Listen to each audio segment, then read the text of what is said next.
Hey guys, welcome to Monk Study. मैं अंकुर यादव आप सबका मंक स्टडी में स्वागत करता हूं। आई होप आप सब अच्छे होंगे और आपकी स्टडी भी अच्छी चल रही होगी, क्योंकि अब वैसे भी टाइम बचा नहीं है, तो आप अच्छे से लग जाओ। हैं? तो आज हम स्टार्ट कर रहे हैं। जो नए बच्चे जुड़े हैं उनको मैं बता दूं, हमने एक सीरीज स्टार्ट की हुई है। जो एनटीपीसी प्रीवियस ईयर पेपर है 2017 में जो हुए थे, ठीक है, उनकी पेपर सॉल्यूशन कर रहे हैं। और कैसे कर रहे हैं वो मैं बता दूं, वो बहुत इंपॉर्टेंट है, क्योंकि हम ऐसे नॉर्मली क्वेश्चन नहीं कर रहे कि भाई क्वेश्चन कराया रिप्लाई कर दिया, जो भी मतलब आंसर कर दिया, क्योंकि वो तो आपको की में मिल जाएगा, किसी की में भी।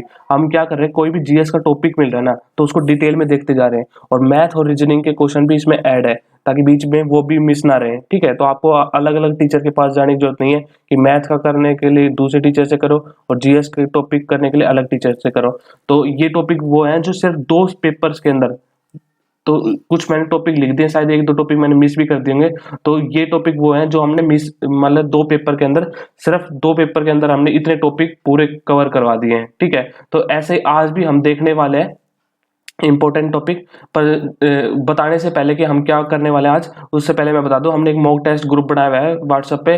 अगर आप उसमें जुड़ना चाहते हैं, मतलब उसमें अच्छे अच्छे बच्चे हैं जो अच्छे स्कोर कर रहे हैं, तो उनके साथ आप compete करना चाहते हैं, तो आप इस ग्रुप में जुड़ सकते हैं। क्या तो मेरे को मैसेज कर दीजिए इन नंबर पे, मैं आपको ऐड कर दूंगा, या फिर किसी डिस्क्रिप्शन में लिंक मिल जाएगा। चलिए, तो मैं बताता हूँ हम क्या करने वाले हैं आज।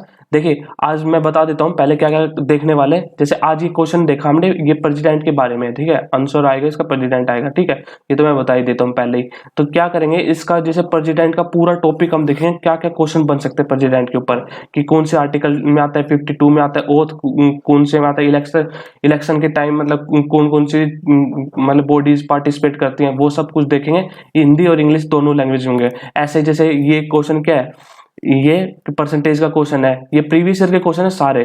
तो ये इसमें क्या चीटिंग वाला क्वेश्चन है, तो इसमें चीटिंग वाला टॉपिक मैं पूरा क्लियर करवा दूंगा आपका। ठीक है, तो ऐसे करते करते जाएंगे। और जैसे ये जीएस के क्वेश्चन भी आएंगे, रीजनिंग के क्वेश्चन भी आएंगे जो भी।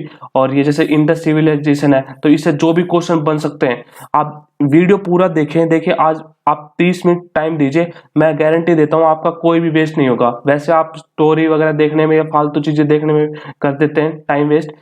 आज सिर्फ एक बार 30 मिनट दिए, फिर आप देख लेना आपको फायदा हुआ कि इस वीडियो से या नहीं।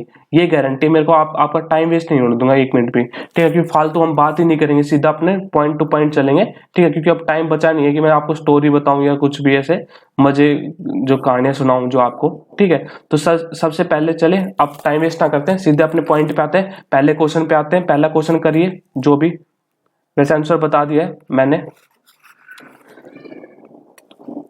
चलिए, पहले प्रेसिडेंट का छोड़िए, पहले ये क्वेश्चन करते हैं। ठीक है, पहले ये क्वेश्चन करिए, फिर उसके बाद प्रेसिडेंट का पढ़ेंगे। जल्दी से आप ये क्वेश्चन कीजिए पहले। रिप्लाई दीजिए, कमेंट कीजिए जल्दी से।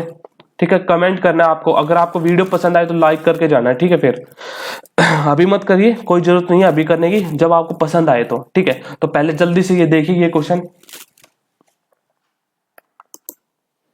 चलिए जल्दी कीजिए।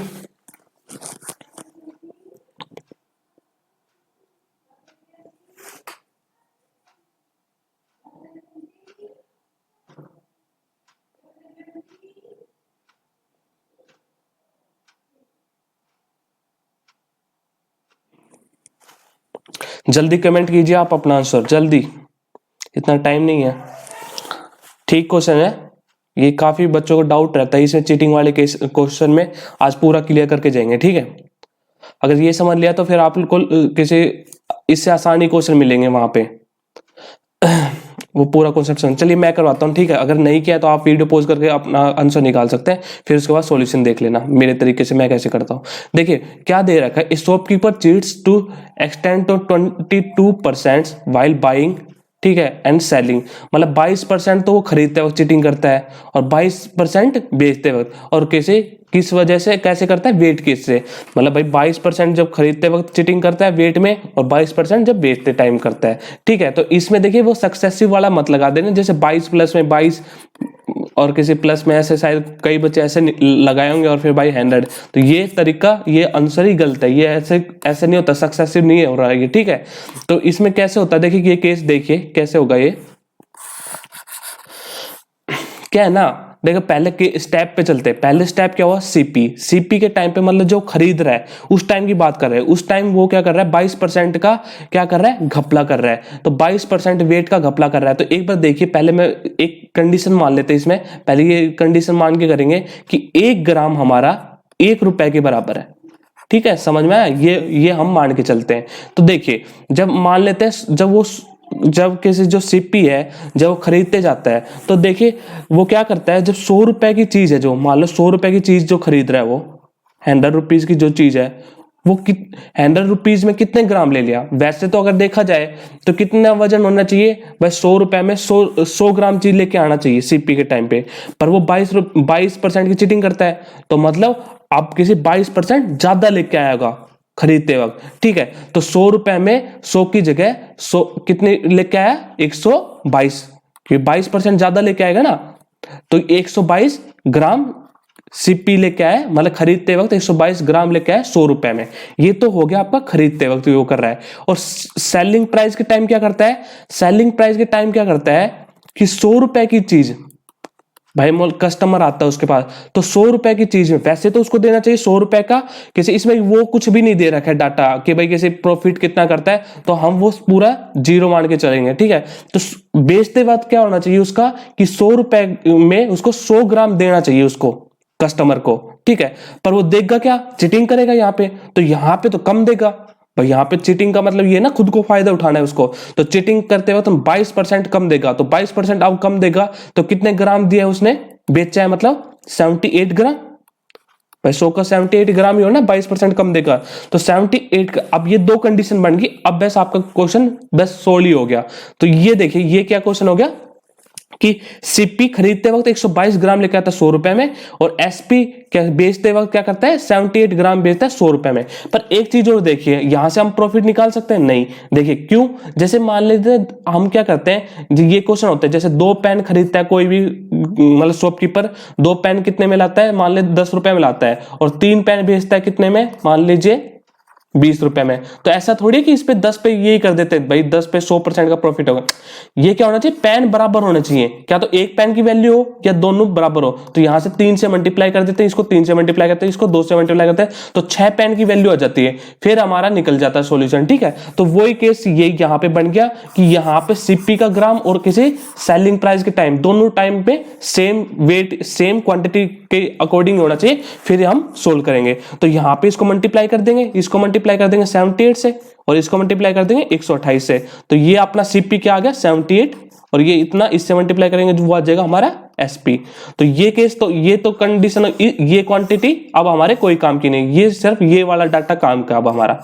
ठीक है, तो ये अब क्या हो गया, इतना 100 गुना में 78, सोल्व करने की जरूरत नहीं है, ये आपका सीपी आ गया, और एसपी कितना आ गया 100 गुना में 122। तो पहले क्या करा करो, सीपी जब प्रॉफिट निकाल रहे हो ना, तो पहले क्या तो सोल्व कर लो यहीं से भाई, 78,000 और ये 12200, फिर इसमें डिफरेंस कर लो, फिर अपॉन में सीपी कर दोगे, गुणा में 100 कर दोगे, वैसे भी आंसर आ जाएगा। पर सबसे अच्छा होता है रेशियो ले लो इनका, मतलब पहले कैलकुलेशन कम कर लो। तो 100 से 100 कैंसिल हो गया, और 39 से, और ये कितना हो जाएगा 61।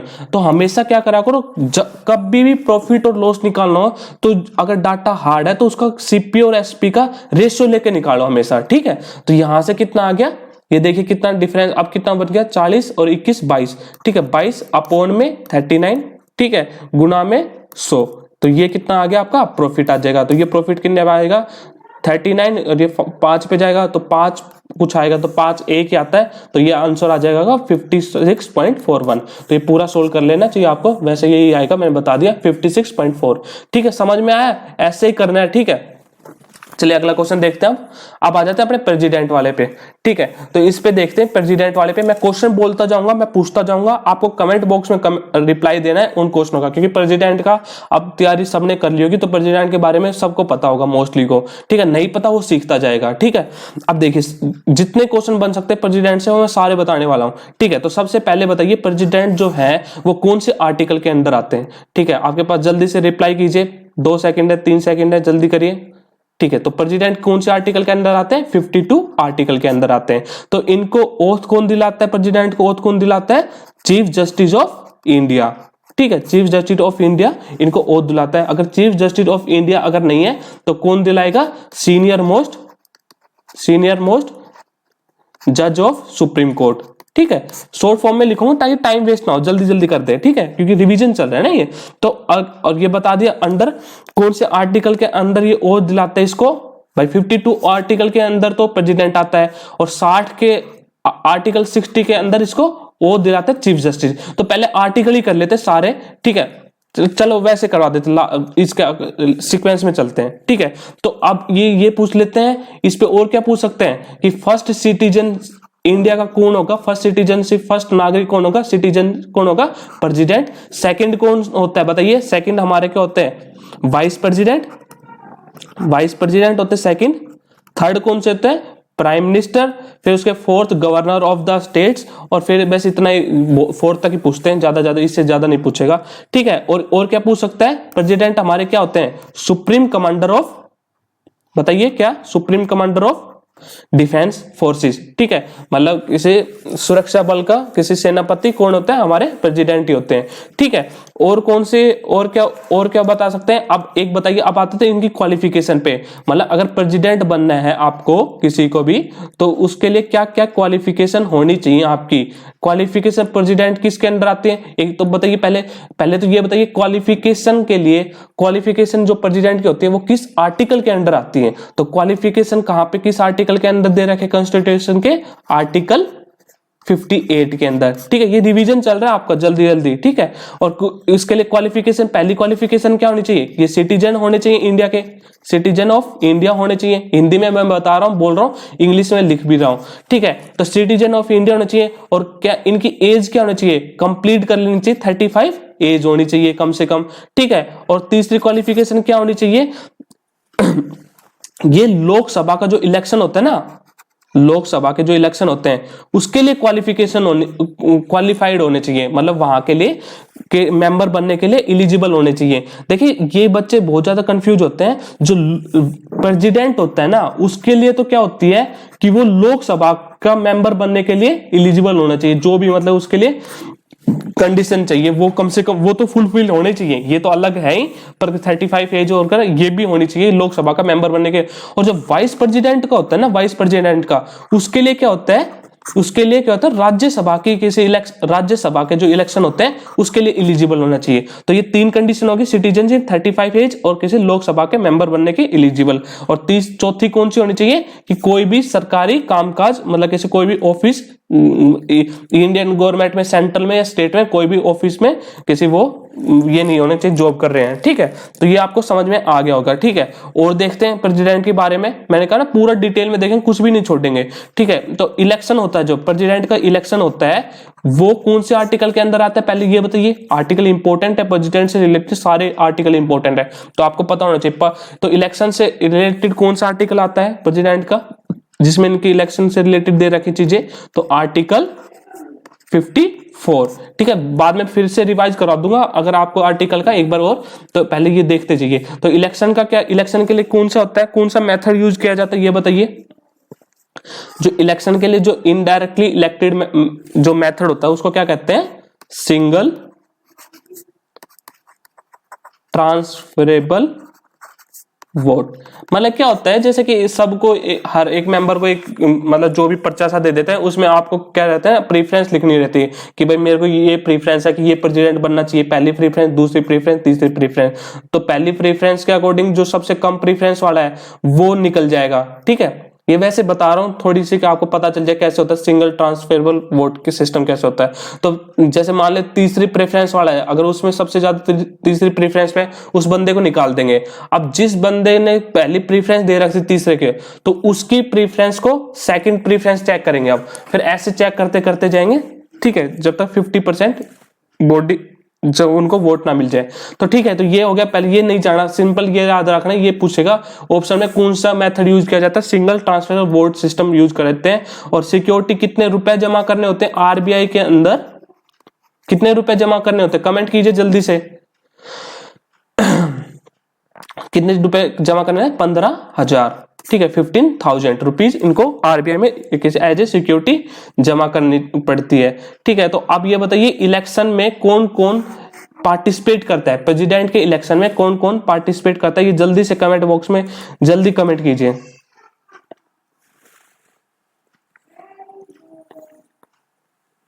जल्दी कमेंट कीजिए।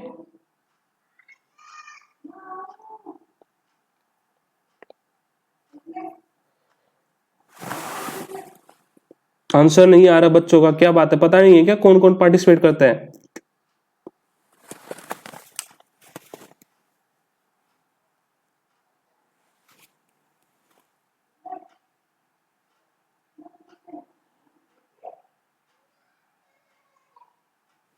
चलिए मैं बताता हूं, देखिए कौन कौन पार्टिसिपेट करता है। एक तो जो लोकसभा के जो सारे मेंबर हैं, लोकसभा के मेंबर और राज्यसभा के मेंबर, राज्यसभा के मेंबर, ठीक है, ये सब राज्यसभा के, लोकसभा के, मतलब both the house of parliament, वो पार्टिसिपेट करते हैं इलेक्शन में, सब पार्टिसिपेट करते हैं, बोथ हाउस ऑफ पार्लियामेंट, ठीक है। तो किसी member of both house of parliament, पहले तो ये हो गया, ये पार्टिसिपेट करते हैं। दूसरा क्या हो गया, किसी जो भी लेजिस्लेटिव असेंबली, ठीक है, विधान सभा बोलते हैं हिंदी में, किसी लेजिस्लेटिव असेंबली के जो मेंबर होंगे स्टेट्स के, वो सारे पार्टिसिपेट करेंगे। लेजिस्लेटिव असेंबली इंग्लिश में लिख देता हूं, LEGISLATIVE, लेजिस्लेटिव असेंबली। तो लेजिस्लेटिव असेंबली के सारे मेंबर पार्टिसिपेट करेंगे ऑफ स्टेट्स, ठीक है, ऑफ द स्टेट्स।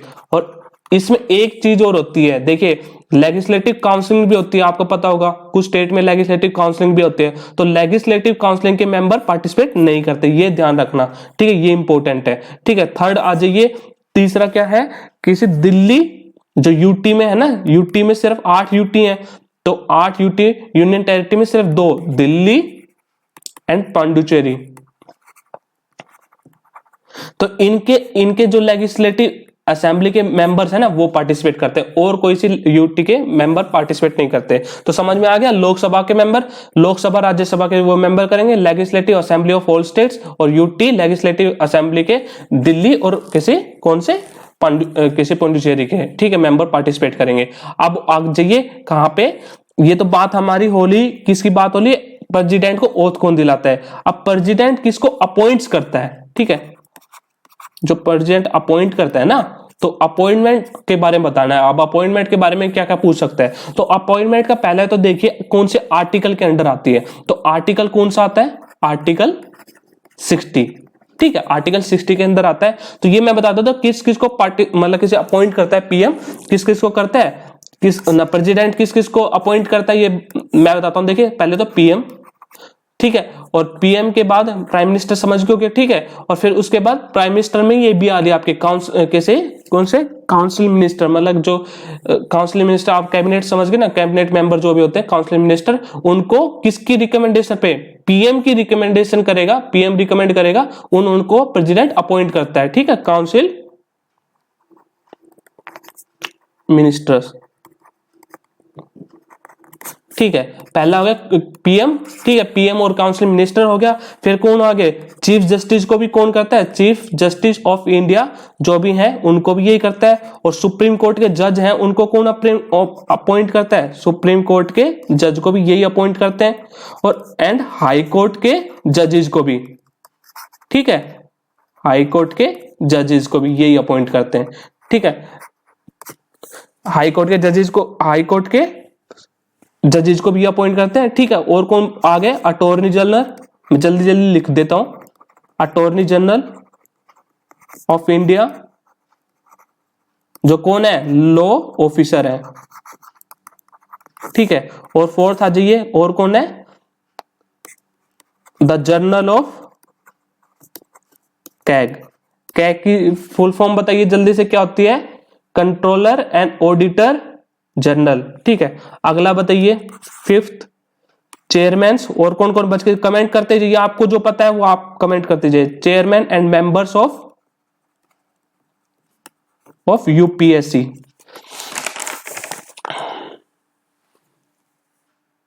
और कौन, और किन किन को अपॉइंट करता है बताइए, और कौन रह गए, chief election commission, chief election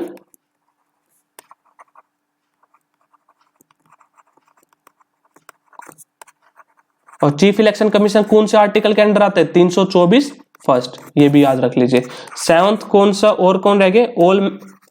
all states governors, ठीक है। और गवर्नर के लिए कौन सा आर्टिकल आता है ये बताइए? प्रेसिडेंट के लिए 52 आता है, तो गवर्नर के लिए कौन सा आर्टिकल आता है? कमेंट बॉक्स में जल्दी से कमेंट कीजिए आप, या आपको आंसर देना है इसका, ठीक है। मेंबर्स ऑफ फाइनेंस कमीशन, इनको भी कौन अपॉइंट करता है? आपके प्रेसिडेंट, अपने प्रेसिडेंट, ठीक है। तो इतने कैसे इन सबको प्रेसिडेंट ही अपॉइंट करता है। और क्या पूछ सकता है बताइए? और प्रेसिडेंट के बारे में ये पूछ सकता है, इमरजेंसी पावर होती है ना प्रेसिडेंट के पास, जो इमरजेंसी पावर होती है,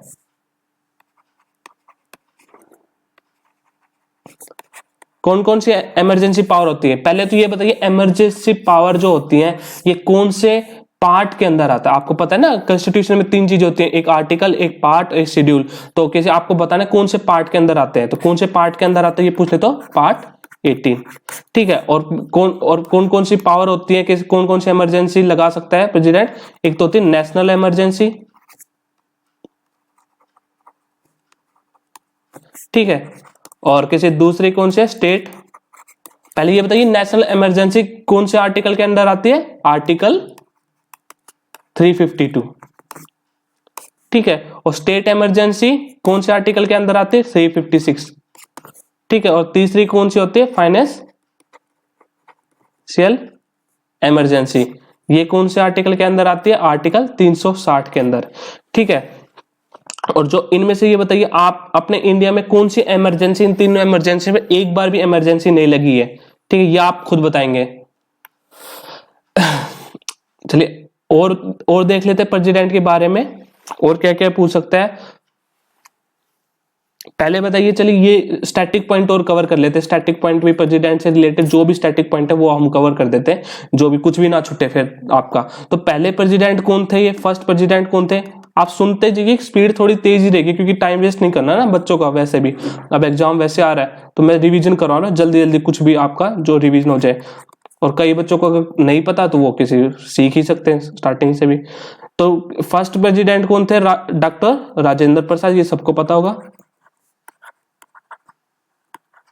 और इन्हीं का क्या था? लॉन्गेस्ट टेन्योर था, मतलब सबसे लंबे टाइम तक ये रहे थे, लॉन्गेस्ट टाइम तक सबसे पहले रहे थे। और फर्स्ट मुस्लिम प्रेसिडेंट पूछ ले तो कौन है? फर्स्ट मुस्लिम प्रेसिडेंट कौन थे? डॉक्टर जाकिर हुसैन। और first acting president of India कौन थे? मतलब प्रेसिडेंट, मतलब थोड़े टाइम के लिए जो प्रेसिडेंट बने थे उनको क्या कहते हैं? Acting president. तो एक्टिंग प्रेसिडेंट कौन थे फर्स्ट? बताइए, जल्दी से कमेंट कीजिए, first acting president of India कौन थे? वीवी गिरी, ठीक है। और ये बताइए, यंगेस्ट प्रेसिडेंट कौन थे? जो सबसे कम उम्र में कौन थे प्रेसिडेंट यंगेस्ट उम्र में? एन संजीव रेड्डी। और इनकी उम्र क्या थी? 64। इस एज में सबसे कम उम्र के प्रेसिडेंट बने थे। और पूछे तो ये बताइए, फर्स्ट सिख प्रेसिडेंट कौन से थे? फर्स्ट सिख प्रेसिडेंट कौन बने थे? तो कौन बने थे फर्स्ट सिख प्रेसिडेंट? कौन बने थे? ज्ञानी जेल सिंह। और फर्स्ट साइंटिस्ट, ये तो सबको पता होना चाहिए, ये तो सबको पता है। First scientist to become the president कौन थे? बताइए जल्दी से, फर्स्ट साइंटिस्ट प्रेसिडेंट कौन थे? तो कौन थे? सबको पता होगा, डॉक्टर एपीजे अब्दुल कलाम जी, ठीक है। और एपीजे अब्दुल कलाम जी का पूछ लेते हैं पूरा नाम क्या होता है, तो ये कमेंट बॉक्स में आप कमेंट करेंगे, जल्दी से कमेंट कीजिए। आप बहुत आलकस दिखाते, कमेंट करते हुए, रिप्लाई करते हुए, आपको भी याद होगा, ठीक है, दूसरे बच्चों को पता चल जाएगा। और फर्स्ट वुमेन पता होगा, फर्स्ट वुमेन प्रेसिडेंट कौन थे? तो ये सबको ही पता होगा, Mrs Pratibha Patil. I hope इससे और तो क्या पूछेगा, ठीक है, इतना काफी है। एक बार फिर मैं दोबारा से रिवीजन करवा देता हूं आपका, किसका इसका रिवीजन करवा देता हूं, आर्टिकल्स का। आर्टिकल बहुत पूछ लेते हैं, तो प्रेसिडेंट से रिलेटेड कौन सा आर्टिकल पूछ ले तो प्रेसिडेंट किस आर्टिकल के अंदर आते हैं 52, और प्रेसिडेंट की इलेक्शन की बात करें तो कौन से आर्टिकल के अंदर आते हैं 54, और क्वालिफिकेशन के लिए कौन सा आर्टिकल आता है, क्वालिफिकेशन के लिए बताइए 58, और किसी ओथ के लिए, ओथ एंड अपॉइंटमेंट्स के लिए कौन सा आता है भाई, प्रेसिडेंट अपॉइंट करता है ना, ओथ जो आता है तो आर्टिकल 60, और इम्पीचमेंट मतलब प्रेसिडेंट को अगर हटाना है तो उसके लिए इम्पीचमेंट के लिए कौन सा आर्टिकल आता है 61, और पार्डनिंग पावर के लिए, पार्डनिंग पावर कौन से होते हैं जो मतलब क्षमा वगैरह दे रहे हैं कि प्रेसिडेंट क्षमा दे सकते हैं ना फाइनल ऑर्डर के बाद भी, तो वो कौन से आर्टिकल 72 के अंदर आते हैं। ठीक है, तो इतना काफी है प्रेसिडेंट के बारे में। आई होप आपको पसंद आया होगा। ठीक है, और पसंद आया तो अब आप लाइक कर सकते हैं। ठीक है, एक वीडियो को लाइक कर दो अब। ठीक है, वीडियो को पॉज करके। अब चलिए, ये हो गया क्वेश्चन आपका। अगला क्वेश्चन पे आते हैं, जल्दी से करिए, बहुत आसान क्वेश्चन है मैथ का, 10 सेकंड का क्वेश्चन नहीं है। चलिए मैं देखता हूँ क्या दे रखा है। Mister Vishal buys a toys 50 and sell it at 75, तो 50 और 25 75, तो वैसे निकाल लो इसको, तो रेशियो लेने की जरूरत नहीं, 25 और 50 गुणा में 100, तो ये कितना आ गया 50% का उससे प्रॉफिट हो गया। ठीक है, चलिए प्रीवियस ईयर क्वेश्चन है, मैंने खुद से ऐड नहीं किया, इसलिए आसान हार्ड क्वेश्चन आप उस पर डिपेंड करता है। चलिए अगला क्वेश्चन देखिए, which is the India slowest train currently, तो अभी सबसे स्लोएस्ट कौन सी ट्रेन है, ये आपको पता ही होगा ट्रेन। और आपने अगर लास्ट वीडियो नहीं देखी है तो आप देख लीजिए। देखिए मैंने सारे स्टेशन के नाम बता दिए जो चेंज हुए प्रीवियस ईयर वीडियो में। ठीक है, रेलवेज के बारे में हम कवर कर चुके हैं, पूरा एक टॉपिक रेलवे का, सारी स्टैटिक पॉइंट सब कुछ, करंट पॉइंट सब कुछ कवर करवा दिया आपको।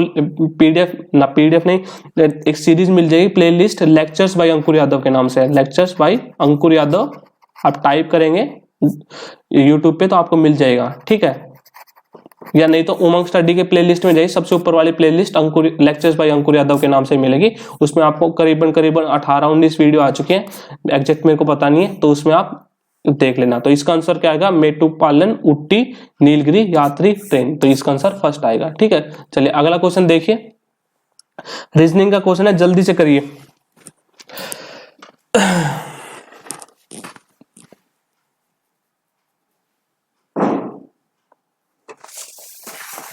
जल्दी से कमेंट कीजिए आप अपना आंसर।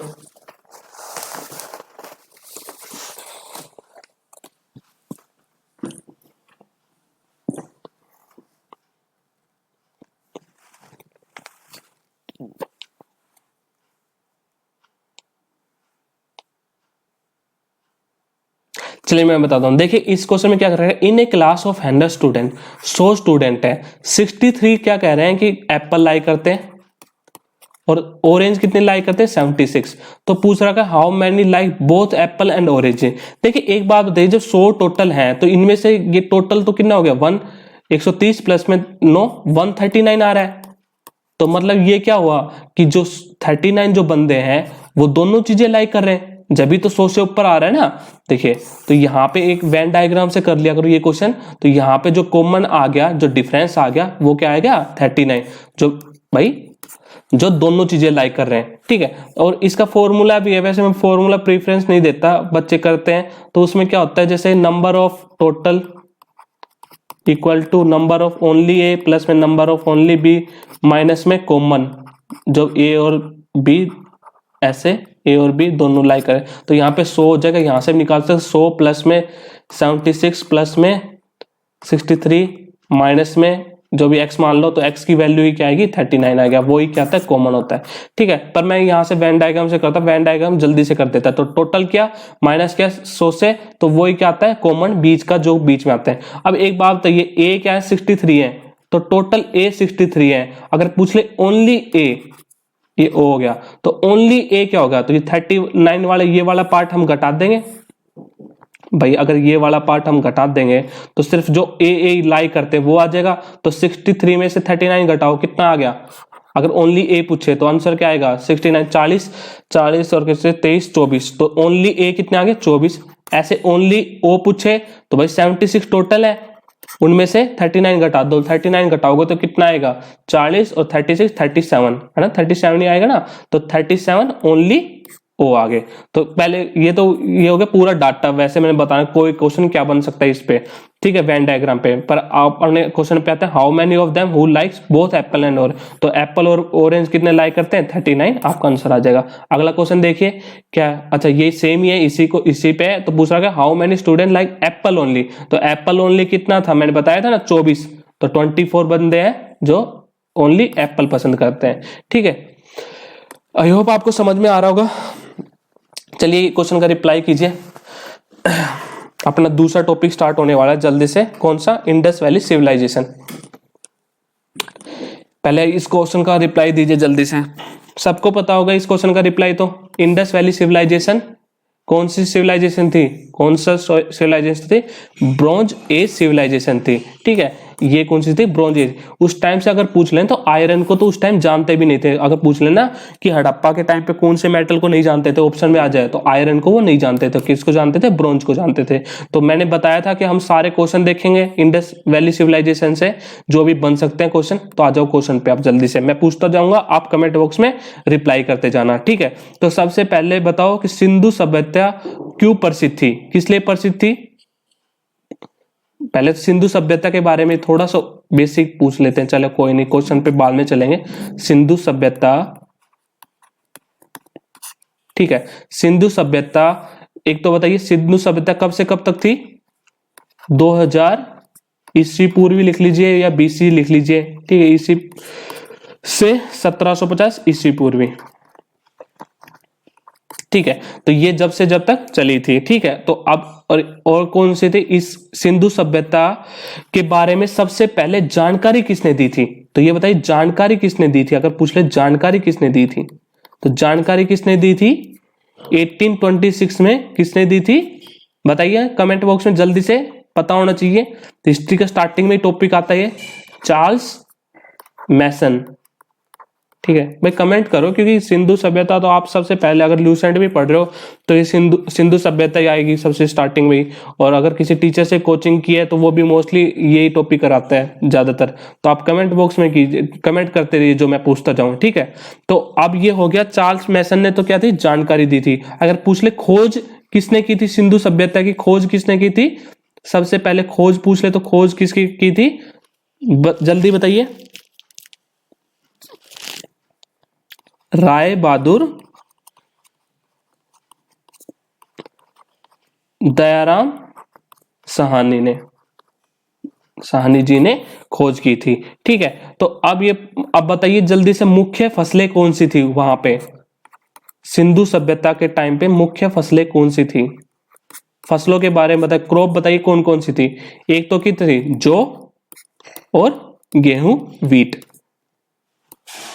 ये आपकी क्या थी, मुख्य फसलें थी, ठीक है। व्यवसाय पूछ ले, व्यवसाय क्या है उस टाइम, व्यवसाय क्या था, तो कोई क्या था व्यवसाय, कृषि ही व्यवसाय था, ठीक है। और सिंधु सभ्यता क्यों प्रसिद्ध थी, प्रसिद्ध किस लिए थी, प्रसिद्ध किस लिए थी, शहर योजना के लिए। ये सारे इंपॉर्टेंट है, अगर कोई पुराना बच्चा देख रहा है जो 1-2 साल से तैयारी कर रहा है उसको समझ में आ गया होगा कितने इंपॉर्टेंट, ये सारी चीजें इंपॉर्टेंट है, मैं कोई फालतू चीज नहीं करवा रहा। और जो नया बच्चा जुड़ रहा है उसके लिए बस ट्रस्ट करो, ये काफी इंपॉर्टेंट है। तो अब ये बताएंगे आप मेरे को, सिंधु सभ्यता के ये नॉर्थ पॉइंट हो गया, ये साउथ पॉइंट हो गया, ये ईस्ट पॉइंट हो गया, और ये कौन सा, वेस्ट पॉइंट हो गया। तो आप मेरे को सबसे पहले बताइए नॉर्थ पॉइंट को, नॉर्थ पॉइंट मतलब नॉर्थ कहां तक फैला हुआ था, नॉर्थ में कहां तक फैली हुई थी सिंधु सभ्यता। तो सिंधु सभ्यता नॉर्थ में जल्दी से कमेंट कीजिए। तो सिंधु सभ्यता नॉर्थ में कहां तक फैली हुई थी, मांदा या फिर अजनूर, जो कहां पे है, जम्मू के अंदर। और ईस्ट में कहां तक फैली हुई थी, आलगीर तक या फिर मेरठ। और मेरठ ये आपको पता होगा कहां पे, यूपी में। और साउथ में कहां तक फैली हुई थी, जल्दी से कमेंट कीजिए, जल्दी कमेंट कीजिए साउथ का। चलिए मैं बताता हूं क्या था, दयानाबाद महाराष्ट्र के अंदर, ठीक है, महाराष्ट्र। वेस्ट के अंदर बताइए सब कहां तक फैली हुई थी, सुतका गेडोर, जो कहां पे है, बुलिस्तान, ठीक है, ये तो समझ में आया कहां तक फैली हुई थी। तो अब ये पूछ लेते हैं, और अब आइए अगले पॉइंट में, कुछ भी छोड़ने वाले नहीं है, सब कुछ रिवाइज करने वाले हैं। अगर जो नए बच्चे करें तो वो भी नोट्स बढ़ा सकते हैं, इससे काफी इंपॉर्टेंट है ये भी। ये और तो पढ़ ही रहोगे आप, ये कम से कम, ये तो कम से कम याद होने चाहिए। ठीक है, तो और बताइए, सिंधु सभ्यता को, ये तो कर लिया, सिंधु सभ्यता कांस्य युग में रखा गया है। ठीक है, और सिंधु सभ्यता की लिपि कैसी थी? लिपि पूछ ले तो कैसी थी? चित्रात्मक। ठीक है, और जो स्वास्तिक चिन्ह है वो सबसे पहले कहां मिला था? जो ये स्वास्तिक चिन्ह है आपका, स्वास्तिक चिन्ह, ये भी इसी सभ्यता में मिला था। ठीक है, और क्या क्या पूछ सकता है? जल्दी बताइए, और क्या बताएं? चलिए ये बताइए कि सिंधु सभ्यता का प्रमुख बंदरगाह कौन सा था? सिंधु सभ्यता का प्रमुख बंदरगाह बताइए कौन सा था? कमेंट नहीं कर रहे आप, क्या बात है, आता नहीं है क्या आपको? लोथल, जो कहां पे है? गुजरात के अंदर। जो मिट्टी के बर्तन थे सिंधु सभ्यता के, जो मिट्टी के बर्तन थे, उनका रंग क्या था मेनली?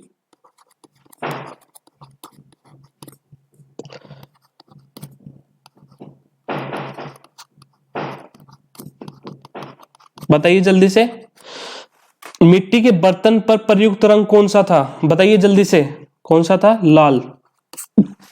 ठीक है, और एक और बताइए, ये और चीज बताइए, चावल के दाने कहां पे मिले थे? कौन सी साइट पे मिले थे ये बताना। चावल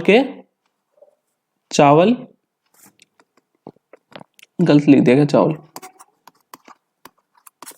चावल के दाने, जल्दी बताइए, कमेंट कीजिए जल्दी से। चावल के दाने कहां पे मिले थे सबसे पहले? मतलब कहां से मिले हैं, कहां से सबूत मिले हैं, कौन सी साइड से? तो कहां से, कौन सी साइड से मिले? लोथल। और कहां से मिले? रंगपुर। जो ये भी कहां पे है, ये तो मैंने बता दिया, ये भी गुजरात के अंदर है, और ये भी कहां पे है? गुजरात के अंदर है। और ये कौन सी नदी के ऊपर है? रंगपुर पूछ ले, ये साइड कौन सी नदी के ऊपर है? जल्दी से कमेंट कीजिए, बताइए। मादर नदी के ऊपर। और लोथल कौन सी नदी पे? जल्दी से बताइए, कौन सी नदी पे है? भोगवा नदी के ऊपर। ठीक है, और क्या क्या पूछ सकता है? चलिए ये बताइए, मोहनजोदड़ो कहां और किसने खुदाई की थी? मोहनजोदड़ो कहां पर और किसने खुदाई की थी? कहां पे? मोहनजोदड़ो एक साइट थी ना, मेन साइटों में से आती थी, जो राजधानी है मोहनजोदड़ो, हड़प्पा। तो ये इसके बताना है आपको, इसकी खुदाई किसने की थी? मोहनजोदड़ो खुदाई करवाई किसने थी, ये बताना है। तो किसने करवाई थी? राखल दास जी ने। और ये बताइए, स्नान घर मिला है, एक साइड से स्नान घर मिला है, वो कौन सी साइड से मिला है? स्नान घर, ये कौन सी साइड से मिला है? जल्दी से बताइए, कमेंट कीजिए। स्नान घर कौन सी साइड से मिला है? जल्दी से कमेंट कीजिए। चलिए मैं बताता हूं कहां से मिला है, मोहनजोदड़ो से। चलिए मोहनजोदड़ो की बात आ रही है, तो ये बताइए मोहनजोदड़ो कहां पे है? पाकिस्तान में, अभी पाकिस्तान में। ठीक है, और मतलब क्या है, और मोहनजोदड़ो का अर्थ क्या है? अर्थ क्या होता है मोहनजोदड़ो का? मुर्दों का टीला। पूछ ले, मोहनजोदड़ो का अर्थ क्या है? मुर्दों का टीला। ये सारे क्वेश्चन कहीं ना कहीं पूछे गए प्रीवियस ईयर पेपर में, वहां से ही लिए गए। और ये और बताइए, जो नर्तक की कांस्य की मूर्ति है वो कहां से मिली है? कौन सी साइड से मिली है, ये बताइए जल्दी से। कहां से मिली है? मोहनजोदड़ो से ही मिली है।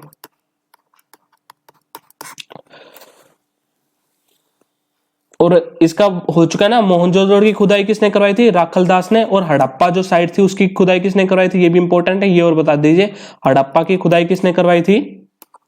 दयाराम साहनी ने। और कब करवाई थी? 1921 सबसे पहले। ठीक है, 1921 में सबसे पहले इसी करवाई थी। और ये बताइए, सिंधु घाटी के लोग पूजा किसकी करते थे? ठीक है, पूजा आराधना किसकी करते थे? मात्र देवी। ठीक है, और ये बताइए किसी आपने ये तो देख लिया चावल के दाने कहाँ मिले थे, लोथल में और रंगपुर में। और अब ये मेरे को बताइए अग्निकुंड कहाँ पर मतलब मिला है, अग्निकुंड के अंश कहाँ पे मिले हैं, ये कौन सी साइड से मिले हैं, ये बताइए अग्निकुंड का। तो कहां पे मिला है, वही अपना लोथल और कालीबंगा। ठीक है, और बताइए मनका बनाने कारखाने कहां से प्राप्त हुए हैं, मनका बनाने, मन के जो बनाए गए थे उनके कारखाने, मनकों के कारखाने कौन सी साइड से अवशेष मिले हैं, बताइए कहां से मिले हैं। तो वही लोथल, तीनों में लोथल का नाम तो है ही, कौन कौन से में, चावल में भी, अग्निकुंड में भी और मनकों में भी, लोथल एंड कौन सा है,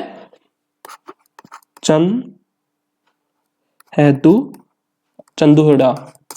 ठीक है, बस इतना ही काफी है। आई होप आपको पसंद आ रहा है। ठीक है, पसंद आया होगा डाटा आपने तो, और कुछ बच गया तो मैं देखता हूं। चलिए इतना काफी है। ठीक है, और देख लेते हैं, और ये बच गया, कुछ बचा है, एक बार मैं और देख लेता हूं, एक सेकेंड। चलिए कुछ बच गया हो तो ये आप देख लीजिए, इसमें मैंने डाटा फिर और भी किसी ये लिख दिया, आप स्क्रीनशॉट ले सकते हैं। ये साइटें हैं, प्रमुख शहरों के नाम नीचे दिए गए, उनसे देख सकते हैं। ये देख लीजिए साइट, इंपोर्टेंट साइट, ये आप एक बार और पढ़ लेना, और मैंने समझा तो दिया ही आपको। ठीक है, और ये हिंदी में हो गया, ठीक है, और ये इंग्लिश में हो गया, तो ये आप एक बार पढ़ लेना ऊपर से। ठीक है, तो इससे बाहर अब कोई भी कुछ नहीं बचेगा, आपका इंडस वैली सिविलाइजेशन का पूरा आ चुका है। ठीक है, तो आई होप आपको वीडियो पसंद आई होगी, और किसी प्लीज वीडियो को लाइक कीजिए और सब्सक्राइब करके जाइए। वीडियो को आप चैनल को सब्सक्राइब नहीं कर रहे हैं, ठीक है, वीडियो देखते हैं बच्चे काफी, ऊपर सब्सक्राइब करें, नीचे रेड बटन होगा उसको सब्सक्राइब कर लीजिए, और ऐसे ही वीडियो आपके आती रहेंगी, और कमेंट करके जाइए आपको कैसी लगी वीडियो। ठीक है, तो जाने से पहले मैं बता दूं, आप अगर घर बैठे तैयारी करना चाहते हैं तो अनअकैडमी के साथ कर सकते हैं। और यहाँ पर एसएससी कॉम्पैक्ट आ रहा है अब कब, रीजनिंग का 2 जनवरी को होगा। वहां पर क्या होंगे, 30 क्वेश्चन होंगे, 40 मिनट दी जाएगी आपको, आपकी रैंकिंग पता चल जाएगी। ठीक है, और आप अगर अच्छा परफॉर्म करते हैं तो आपको स्कॉलरशिप भी दी जाएगी। और ये आप देख सकते हैं रैंक 1 से 3 तक 100% स्कॉलरशिप है। तो यहाँ पे इनरोल करने के लिए जो फ्री है बिल्कुल, हमारा कोड यूज करें, उमंग UMANG, उमंग STUDY स्टडी, और यहाँ पर कोई भी G और S में कोई भी गैप नहीं है। तो आई होप आपको पसंद आई होगी, और चले, thank you guys for watching, and please share और लाइक। ठीक है, और पढ़ाई करते रहो भाई। ठीक है, अब जान लगा दो, टाइम नहीं बचा। चलिए बाय।